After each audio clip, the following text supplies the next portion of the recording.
तो देखिए, लगातार इस बड़ी खबर पर हम लगे हुए हैं, जुड़े हुए हैं। अभिव्यक्ति की आजादी पर बिहार सरकार का बड़ा हमला है। अगर आप किसी भी शख्स पर, यानी सरकारी अधिकारी पर, मंत्री पर और विधायक पर कोई टिप्पणी करते हैं तो आपके ऊपर कार्रवाई हो सकती है। आलोचना और अपमान बिहार सरकार को, अपने मंत्रियों के, अधिकारियों के, विधायकों का बर्दाश्त नहीं है। बोलने की आजादी पर बिहार सरकार का सीधा हमला इसे कहा जा रहा है। यानी अब यह तय होगा कि कौन अवांछनीय है और कौन अमर्यादित भाषा का इस्तेमाल कर रहा है।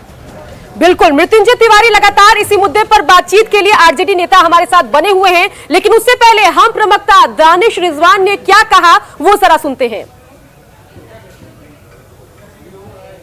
देखिए, कुछ वांछित तत्व और संगठन सोशल मीडिया के जरिए समाज में दंगा फैलाने की कोशिश कर रहे हैं। वैसे लोगों पर अंकुश लगाने के लिए राज्य सरकार ने कमर कस दिया है। अब कुछ नेताओं को डर सता रहा है कि अगर ऐसे कानून बन गए, ऐसे मामले पर कार्रवाई होने लगी तो उनकी राजनीति का क्या होगा, क्योंकि ये वही तत्व हैं जो सोशल मीडिया के जरिए पहले समाज में दंगा फैलाते हैं और उसके बाद में जाकर उस पर सियासत करते हैं। वैसे लोगों को मैं बता देना चाहता हूं कि अब सरकार ने आपको चिन्हित कर लिया है। आप दंगा फैलाइएगा, हम गिरफ्तार करके आपको जेल भेजेंगे। और देखिए, इसी मामले पर डिप्टी सीएम तारकिशोर प्रसाद का क्या कुछ कहना है, ये भी जरा सुनते हैं। नहीं, ये तो एकदम सही निर्णय है, क्योंकि आप भी देखते होंगे, आप लोग बहुत स्तरीय चैनल से आते हैं और आपकी खबरें और जो सोशल मीडिया में गलत नाम से, फेक नाम से जो कुछ चीज़ें आ रही है, तो वास्तव में एक नकारात्मक वो चीज़ें पैदा करती है जो कहीं न कहीं उसका कोई वास्तविक चीज़ से कोई जुड़ाव नहीं रहता है। तो इस तरह का कदम उठना ही चाहिए। तो देखिए, ये तमाम जो सत्ता पक्ष के लोग हैं उन्हें यह फैसला सही लग रहा है, स्वागत किया जा रहा है। लेकिन मृत्युंजय तिवारी हमारे साथ जुड़े। मृत्युंजय, ये सीधा सीधा ये कहा जा रहा है कि सत्ता पक्ष के लोगों ने यह फैसला कर लिया है कि यह बेहतर है और उन पर जो भी प्रतिक्रियाएं होंगी उनके ऊपर कार्रवाई की जाएगी, उनके खिलाफ कार्रवाई की जाएगी।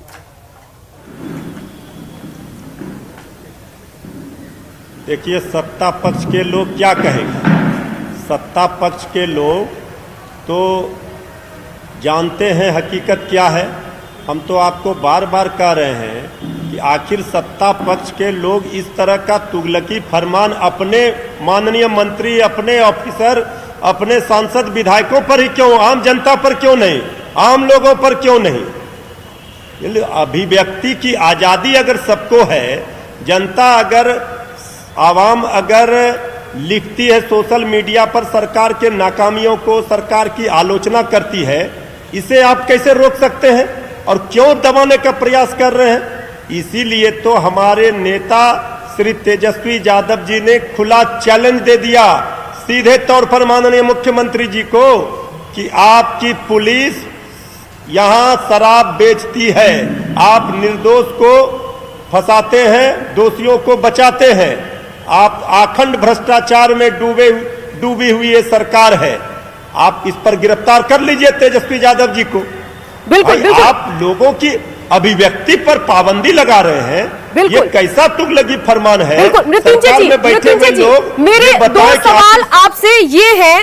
पहला सवाल ये कि जब इस पूरे मामले पर नीरज कुमार से बातचीत की गई और मैंने उनको उनके ट्वीट याद दिलाए जिसमें वो तेजस्वी यादव पर हमलावर हैं, लालू परिवार पर हमलावर हैं और 420 जैसे कई शब्दों का प्रयोग कर रहे हैं जो ट्रोलिंग की श्रेणी में आ सकता है, अपमानजनक की श्रेणी में आ सकता है। लेकिन जब मैंने उनके ट्वीट पर सवाल उठाया तो उन्होंने कहा कि मेरे ट्वीट तो ठीक है, इसमें कोई मुझ पर कार्रवाई नहीं होगी, मैं आश्वस्त हूं।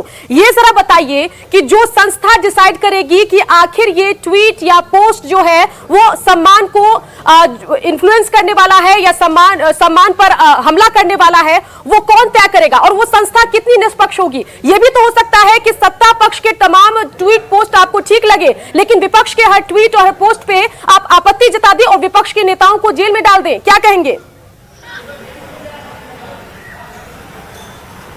यही तो सुकन्या जी हम कह रहे हैं, ये फरमान जो सरकार का है कहीं पर निगाह है, कहीं पर निशाना। दरअसल जो सरकार की एजेंसियां हैं वो तो सरकार में बैठे लोगों को बचाएंगी। तेजस्वी जी ने ठीक ही कहा है कि निर्दोष को आप फंसाइएगा और जो दोषी है उसे बचाइएगा। जो सरकार के लोग करेंगे वो उनका ट्वीट ठीक है, उनका जो करेंगे सोशल मीडिया पर, वो कहेंगे वो ठीक है, लेकिन जो विपक्ष के लोग कहेंगे, हमारे समर्थक कहेंगे वो गलत है, उन पर कार्रवाई की जाएगी, उनको फंसाया जाएगा। यही तो सरकार में हो रहा है ना। सरकार में हो क्या रहा है बिहार सरकार? आपकी पार्टी की तरफ से अक्सर ऐसा होता था कि पोस्टर लगाए जाते थे, आपके पार्टी के दफ्तर के बाहर पोस्टर लगाए जाते थे, सत्ता पक्ष पर निशाना साधा जाता था। क्या इस तुगलकी फरमान के बाद आप पोस्टर लगाएंगे, हिम्मत जुटाएंगे? देखिए, हमारे नेता ने तो इस फरमान जारी होने के 1 घंटे के अंदर ही हिम्मत दिखा दी। तो हम लोगों की हिम्मत को कौन, हमारे नेता की हिम्मत को देखिए, उन्होंने खुला चैलेंज दिया है, गिरफ्तारी करने का कहा है कि उन्होंने तो स्पष्ट कर दिया कि आपकी पुलिस शराब बेचती है, आप निर्दोष को फंसाते हैं, दोषियों को बचाते हैं, सारी बातें तेजस्वी जी ने कह दी है। और हमारे हिम्मत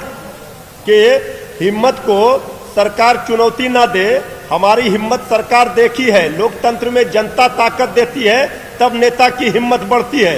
तो लोकतंत्र में जनता की ताकत से हमारी हिम्मत बढ़ी हुई है, और हम ना गलत करते हैं और ना गलत का समर्थन करते हैं। हमारी लड़ाई है लोकतंत्र बचाने की, संविधान बचाने की, और ये लड़ाई हम लड़ेंगे। तेजस्वी यादव जी लड़ रहे हैं, लालू प्रसाद जी लड़ रहे हैं। इसलिए सरकार को दरअसल निशाना कहीं और है। सरकार चाहती है, जिस तरह चुनाव में सोशल मीडिया पर तेजस्वी यादव जी को समर्थन मिला है, और तेजस्वी यादव जी आवाज बनकर जनता की सरकार के सामने चुनौती पेश कर रहे हैं। लेकिन देखिए, सत्ता पक्ष के लोग ये कह रहे हैं, जीतन राम मांझी भी ये कह रहे हैं कि अगर विपक्ष सही है तो खौफ किस बात का? अगर विपक्ष डर रहा है तो कहीं ना कहीं गलत है, इसलिए डर रहा है। देखिए, हम तो डरने वाले लोग हैं नहीं। डरने वाले जो हैं वो सत्ता के गोद में चले जाते हैं। अब कौन डरने वाले हैं? अगर हम लोग तो, हमारे नेता तो फांसी के फंदे पर भी चढ़ जाएंगे, डरेंगे नहीं।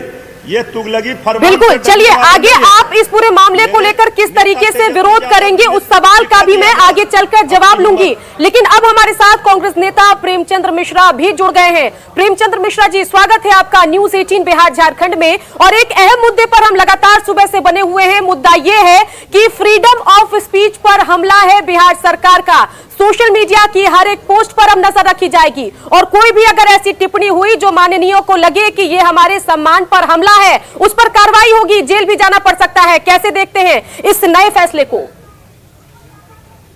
एक डरी हुई सरकार का फैसला है, जो अपनी आलोचनाओं से इतना घबरा गया है और विफलताओं के बोझ तले इस तरह से दब गया है, अब वो नए कानून और प्रावधानों के तहत आलोचना करने वालों के ऊपर केस मुकदमा ला देंगे और उन्हें गिरफ्तार करेंगे।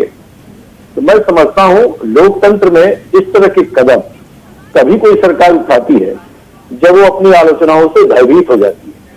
तो नीतीश कुमार और भाजपा की सरकार अपनी आलोचनाओं से और विफलताओं से इस कदर घबराई हुई है। इस ऐसे कानून को आप कैसे इंप्लीमेंट करेंगे और कैसे उसको लुक आफ्टर करेंगे? जो आपका पुलिस बल है वो तो किसी अपराधी को पकड़ता नहीं है, अपराधी अपराध करके चले जाते हैं। आपकी पुलिस केवल डंडे की भाषा जानती है, जो कोई प्रदर्शन करने आता है, नौकरी मांगने आता है, पढ़ाई की बात करता है, तो नीतीश कुमार की पुलिस उसे पीटती है, भगाती है, दौड़ा दौड़ा के मारती है। तो उस पुलिस से आप क्या अपेक्षा करते हैं कि वो नजर रखेगी सोशल मीडिया की एक एक एक्टिविटी पर? ये पॉसिबल नहीं। इसका मतलब है कि इसका बेजा इस्तेमाल होगा और इसको उन लोगों के खिलाफ इस्तेमाल किया जाएगा जो सोशल मीडिया पर भी एक्टिव हैं और सोशल मीडिया के माध्यम से सरकार की गलत नीतियों, गलत कदमों की आलोचना करते हैं। जहां तक रही अभद्र टिप्पणी करने की, तो कांग्रेस सिद्धांत रूप से इस बात को मानती है कि किसी भी पार्टी के नेता के बारे में अभद्र टिप्पणी, अशोभनीय टिप्पणी नहीं करनी चाहिए। और अगर सच में अभद्र टिप्पणी करने के आधार पर ही कार्रवाई होने लगेगी, तो मैं आपको बताऊं, सबसे पहले भारतीय जनता पार्टी के प्राय 90% नेता जेल चले जाएंगे। जेडीयू के नेता जेल जाएंगे जो लगातार अभद्र टिप्पणियां करते रहते हैं कांग्रेस के नेताओं। विपक्ष अगर सही होता तो डर नहीं होता, विपक्ष गलत है इसलिए डर रहा है। नहीं, कौन डर? जीतन राम मांझी कह रहे हैं।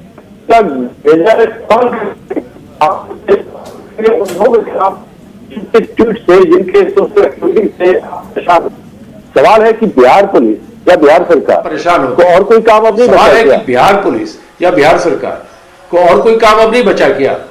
और अभद्र टिप्पणियां अगर आप देखें, साल भर से आप देख लीजिए, 5 साल से देख लीजिए, मोस्टली भारतीय जनता पार्टी के नेता करते हैं। राहुल जी के बारे में करते हैं, सोनिया जी के बारे में इन्होंने की है, बीजेपी जेडीयू के तमाम नेताओं के काले कारनामों भरे पड़े हुए ले गया को सोशल मीडिया पर। तो अगर सही में इसका पालन करें तो सारे भाजपा और जदयू के नेता तो जेल में चले जाएंगे। तो मैं समझता हूं ये गलत फैसला है। मैं समझता हूं लोगों के अभिव्यक्ति के जो अधिकार है उसके ऊपर एक चोट पहुंचाने की कोशिश है और अपनी विफलताओं को ढकने का एक कुचेष्टा मात्र है। मैं समझता हूं बिहार में इसका विरोध होगा और इस तरह के प्रावधानों का हम सब विरोध वो कह रहे हैं कि ये स्वागत योग्य। आप दोनों बने रहिए, हम एक छोटे से ब्रेक के लिए रुकते हैं।